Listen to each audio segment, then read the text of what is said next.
आदि विघ्न स्वतः नष्ट हो जाते हैं। उपासक जब नियम से ऐसे चलता है और भगवत लीला गुणगान या कीर्तन करता है तो उसके अंदर ये भाव प्रकट होने लगते हैं। कभी उसका शरीर कंपायमान होने लगता है, कभी अश्रुधारा बहने लगती है, कभी रोम रोम पुलकित हो जाते हैं, कभी स्तंभ हो जाता है, शांत एकदम समाधिस्थ की तरह मानो कोई मूर्ति हो, कभी श्वेत पसीना, कभी स्वरभंग लड़खड़ाने लगता है, राग बिगड़ जाता है, आवाज शुद्ध नहीं निकल पाती, गदगद कंठ, नयन बह नीरा, वैवर्ण शरीर का रंग बदलने लगता है, भाव और बढ़ा तो प्रलय मूर्छा भी आने लगती है। ये अष्ट सात्विक भाव उसके हृदय में प्रकट होने लगते हैं, जो गुरु प्रदत्त उपासना को, दिनचर्या को नियम पूर्वक करता है। जब भाव प्रकट होने लगता है तो फिर अभिमान की गुंजाइश नहीं रह जाती। ये भाव अभिमान को चूर कर देता है और वो दैन्य भाव से सदैव स्थित रहता है। निराभिमानता जैसे जैसे बढ़ेगी वैसे वैसे आराध्य देव की समीपता का अनुभव होगा। यही दरबार दीन को आदर रीति सदा चली आई। जैसे जैसे तुम्हारा अभिमान गलित होगा, दैन्यता बढ़ेगी, वैसे वैसे तुम्हारे हृदय में भगवत सानिध्य का अनुभव होगा। मेरे प्रियलाल मेरे पास है, ऐसा अनुभव होगा।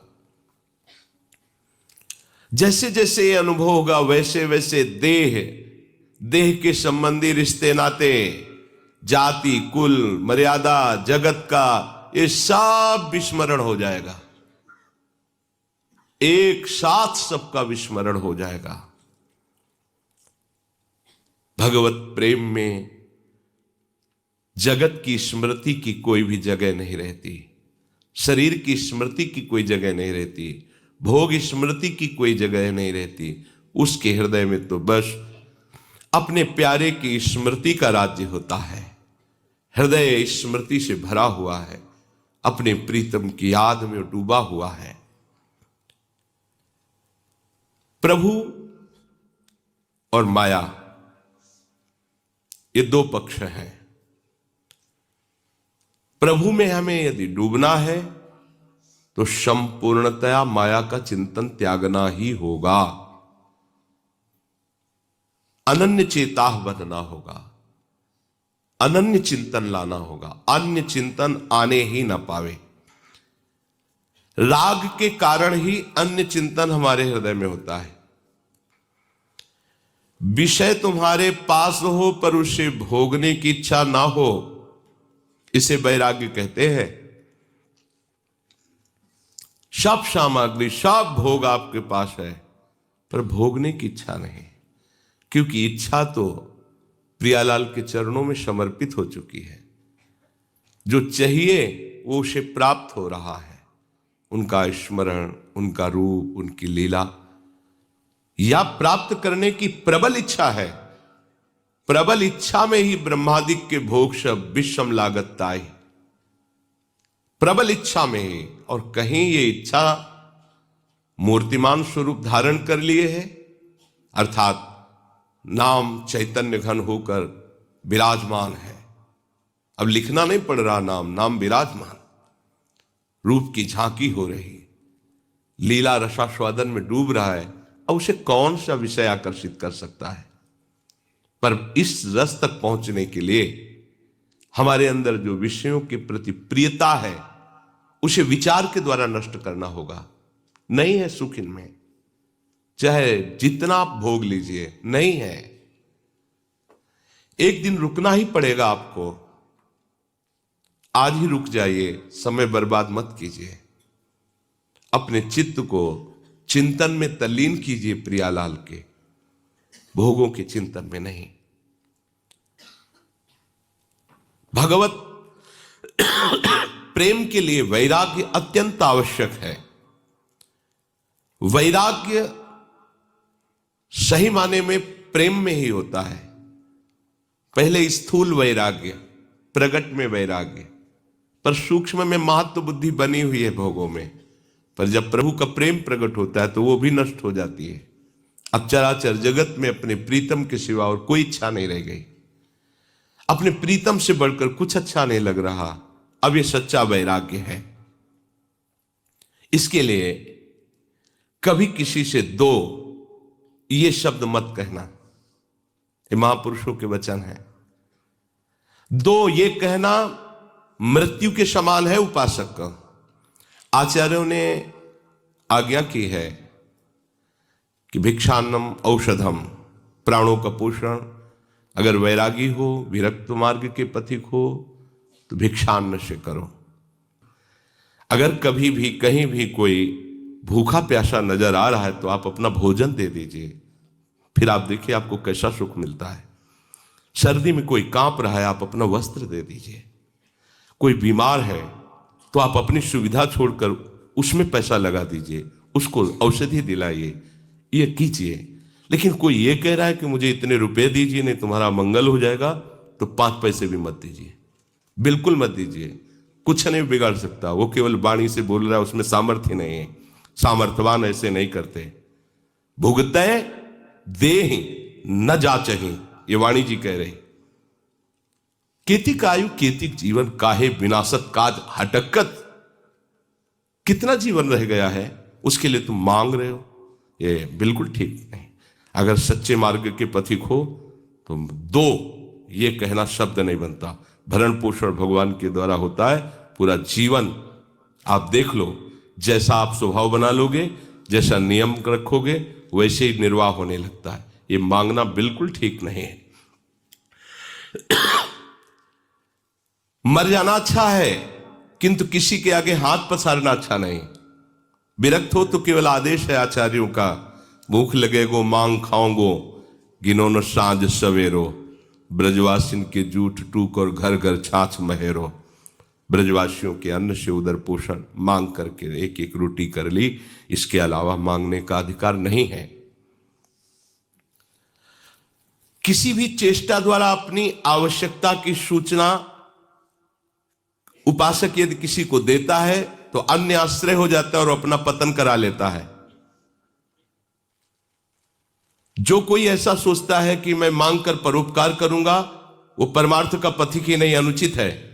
हमें यज्ञ के लिए पैसे दे दो, हमें भंडारे के लिए पैसे दे दो, ये बिल्कुल ठीक नहीं है। ये परमार्थ का मार्ग नहीं है, ये स्वार्थ का मार्ग, एक व्यापार हो गया। महापुरुषों के वचन है। परोपकार के लिए मांगना भी अनुचित है। उपासक को भूख लगे तो रोटी मांग लेनी चाहिए, उससे गृहस्थी का भी मंगल होता है और उपासक का भी मंगल होता है।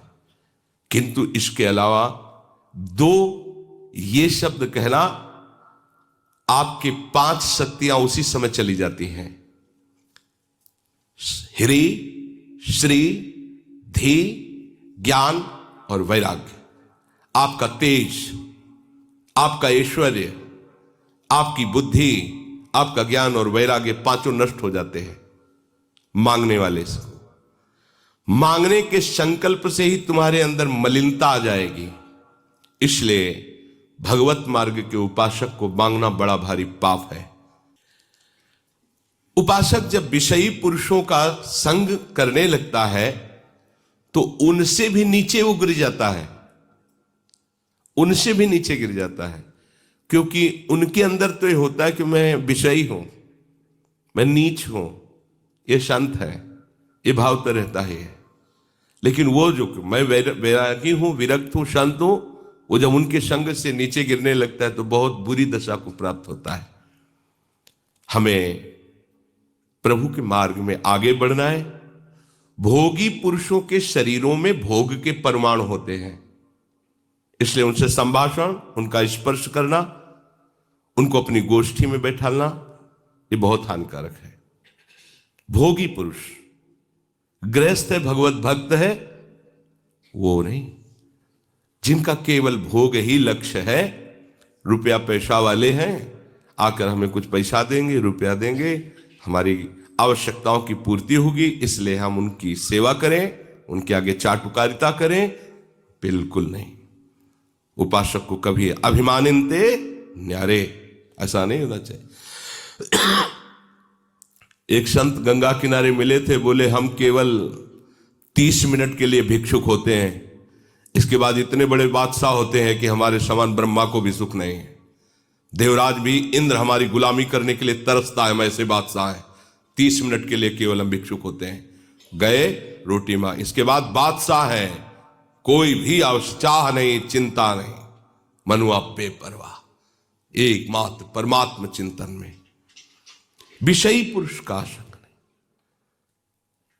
कोई तुमसे संभाषण करना चाहता है और आपको दृष्टि में लग रहा है कि भजन विहीन है, नहीं, संभाषण नहीं करना। यदि हम भक्ति मार्ग में आगे बढ़ना चाहते हैं, जहां दुख का प्रवेश ही नहीं, ऐसे सुख की प्राप्ति के लिए, तो सुने न काहू की कही, कहे न अपनी बात, नारायण वारूप में मगन रहे दिन रात। किसी की नहीं सुनना, अपने हृदय की बात किसी से नहीं कहना। अगर बात ही करना है तो अपने हृदयनाथ से बात करो, वो सुन रहे। बस उन्हीं के नाम, उन्हीं के रूप में रात दिन उपासक डूबा रहे। मुख से बोलने के पहले विचार करो, आपके आराध्य देव संबंधी वार्ता है या माया संबंधी, किसी वस्तु, व्यक्ति, स्थान की प्रशंसा या निंदा, ये सब माया जनित है। किसी वस्तु, व्यक्ति, स्थान की प्रशंसा या निंदा, ये सब माया जनित है। अपने आराध्य देव के नाम रूप लीला धाम जनित बात यदि निकलने वाली है तो, नहीं तो रोक लो उस वाणी के वेग को, मत बोलने दो।